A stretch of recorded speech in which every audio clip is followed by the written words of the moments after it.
This is Zebra Family Channel. Good morning and good afternoon and good evening wherever you are around the world. Have you subscribed in our channel? If not, what are you waiting for? Please like, share and subscribe.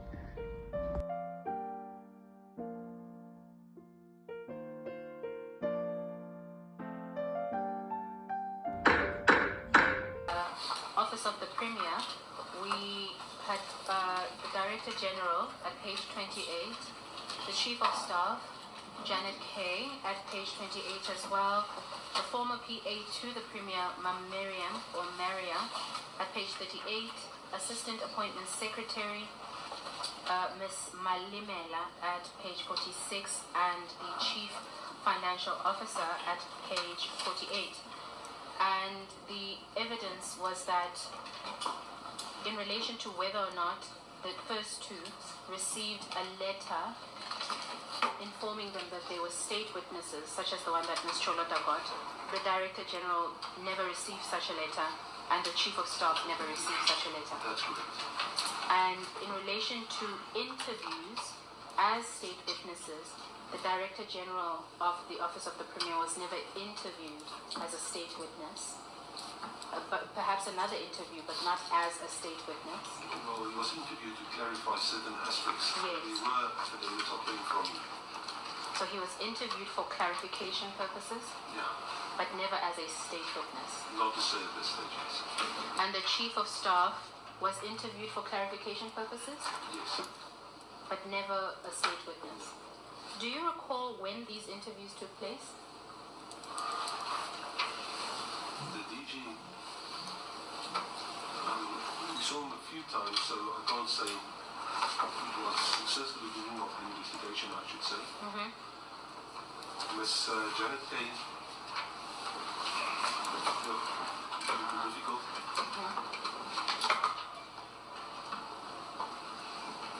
Okay. No, I can't say exactly. All right. Now, Ms. CHOLOTA's evidence at page 28 and on the Director General as well as on the Chief of Staff was that they had a closer working relationship with him and reported to him directly more than she did as the mere PA in the Office of the Premier. Do you accept that? Yes, I do. Why were they not interviewed in the same manner that she was if they were even closer to the Premier than she was? Well, the information obtained during the investigation, we did not find anything for which they needed to give answers, as did Ms. Jamaica. And if my memory serves me correctly, Captain, what you did find in relation to Ms. CHOLOTA was emails that she sent, correct? That's right. And yet this Director General and the Chief of Staff never sent emails. No, they did. They did. They did. But the ones that they sent were fine. Let me just clarify that. The emails that they were saying had nothing to do with our investigation, so we did not have access. We did do investigation. The emails relating to Ms. CHOLOTA was directly involved with our asbestos matter. Okay, and then the former PA, Miss Maria, that's at page 38. Did she ever receive a letter requesting her to be a state witness? No, she did not. Was she ever interviewed in relation to the asbestos contract? No, she was not. What is the reason for that? If I'm correct, she left before the contract was awarded, if I'm correct. I'm not sure if it was that. I do not think that that is correct. Yeah, it might be so. Captain Pilot, of the multiple members of the Premier's office that were indicated to you during this interview, not a single one of them received communication to become a state witness, nor were any of them ever state witnesses or interviewed by you for the purposes of being a state witness, correct? A possible state witness. Yes. And so the only individual in the Premier's office that was interviewed and called to be a state witness is Ms. CHOLOTA, correct? If I recall, yes, she's the only. She's the only one. Now, in keeping with this, Could I please ask, so I've asked about the individuals, but I'm also interested in this, what you're saying about the investigation, because the asbestos contract was also investigated by the Zondo Commission, by the Special Investigating Unit, by the Public Protector's Office, and also by the Auditor General before your investigation, correct? They might have been involved before. I know the Auditor General was involved before. Before.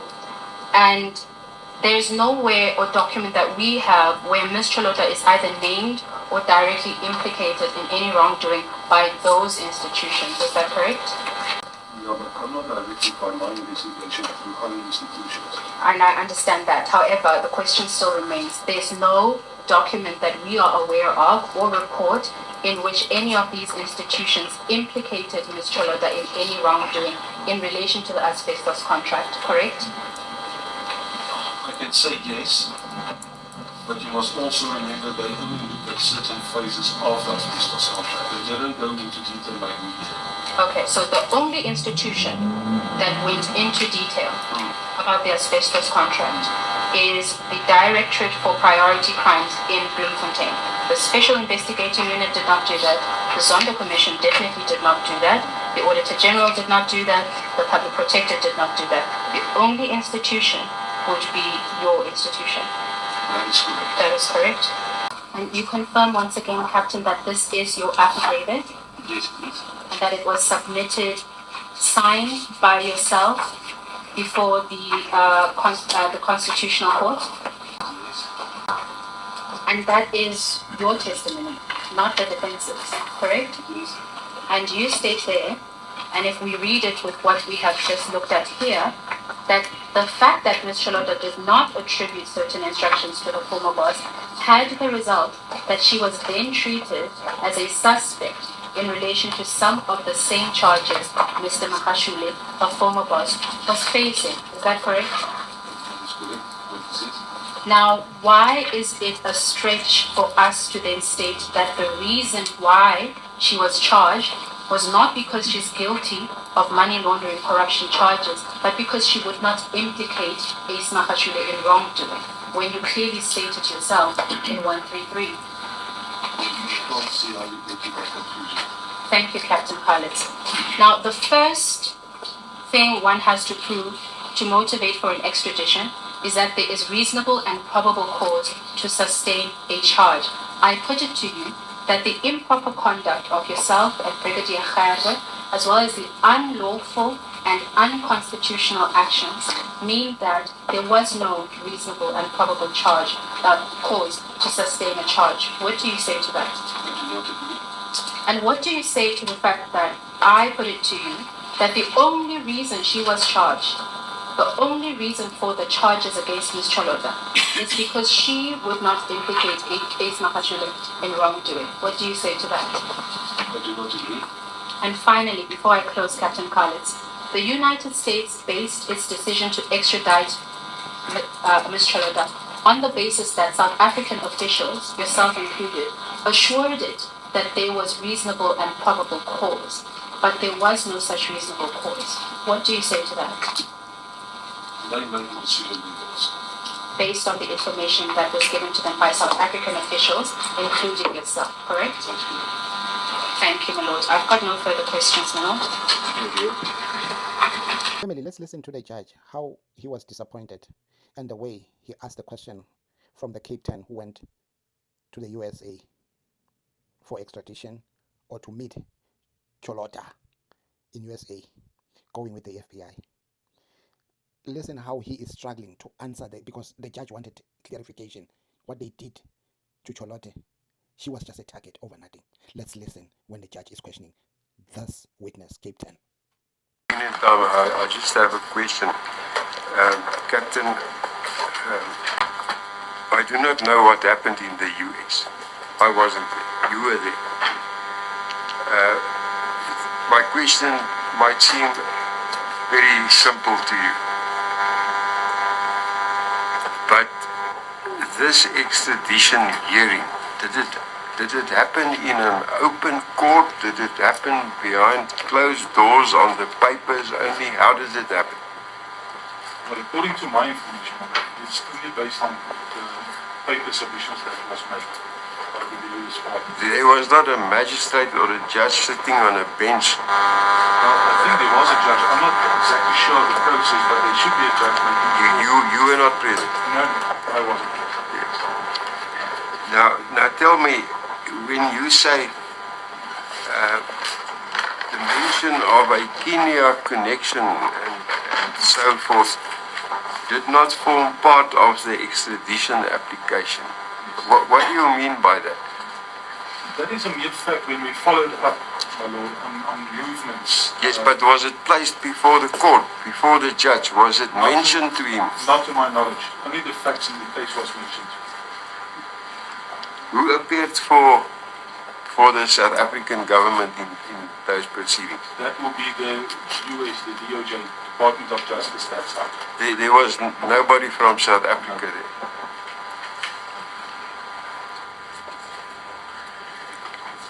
And as far as you know, the papers that were submitted to the magistrate or the judge, was there any reference in those papers that is now coming from the South African side? Were there any reference in those papers to Ms. CHOLOTA having connections or family or whatever in Kenya? Well, I will lie if I say yes. I can't recall. You cannot. I cannot recall if that was part of that. I think not, but I cannot say for certain, unfortunately. Was there any allegations before the US court coming from South Africa that she was a fugitive from justice? Not directly, no. It's only basically the facts that were set before them, stating the procedures we followed to get there. The fugitive status for them, no. I can't recall that was addressed to them itself. Thank you. I notice it is now just about 1 o'clock. After everything that has happened during the proceedings of the case,